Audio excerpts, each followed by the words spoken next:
ஒரு சின்ன சந்தேகம் மேம். அதாவது பார்த்தீங்கன்னா, நானுமே ஒரு 2 ஏரியாவில் அந்த மாதிரி பார்த்தேன். ரொம்ப அந்த பிடிக்கிறதை விடுறதுன்னு சொன்னதுனால நான் கேட்குறேன். ரொம்ப சொறி பிடிச்சி அந்த ஸ்கின்லாம் ரொம்ப மோசமாக பாவம் அந்த நாயே முடியாமல் நடந்துகிட்ருக்கோம். ஸோ அது வந்து மற்ற நாய்க்குமே கெடுதல், ப்ளஸ் பக்கத்தில் இருக்கவங்களுக்கும் கஷ்டம் இல்லையா? அந்த மாதிரி ரொம்ப சொறி பிடிச்சி முடியாத நாயை என்ன பண்ணுறது? நீங்கள் இந்த மாதிரி யாராவது ரெஸ்கியூவரோ யாரோ கூப்பிட்டிங்கன்னா அவங்க ஹெல்ப் பண்ணி கொடுப்பாங்க உங்களுக்கு.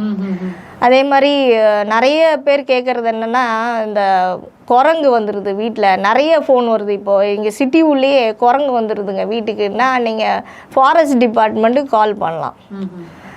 ரெஸ்கியூவருக்கு பண்ண முடியாது. ஃபாரஸ்ட் டிபார்ட்மெண்ட் கால் பண்ணால் அவங்க வந்து ஹெல்ப் பண்ணி கொடுப்பாங்க. அதே மாதிரி ஒரு சின்னது இந்த மரத்தில் பூனை மாட்டிக்கிறது, இல்லை பைப்பில் மாட்டிக்குதுன்னா, கிணத்துல வந்து இதுலாம் விழுந்துருது இல்லையா, பூனை விழுந்துருது, நாய் விழுந்தால் நீங்கள் ஃபயர் ஸ்டேஷன் 101 கூப்பிட்டா அவங்க ஹெல்ப் பண்ணி தருவாங்க. ஒரு எமர்ஜென்சினா நீங்கள் அவங்களே கூப்பிடலாம்.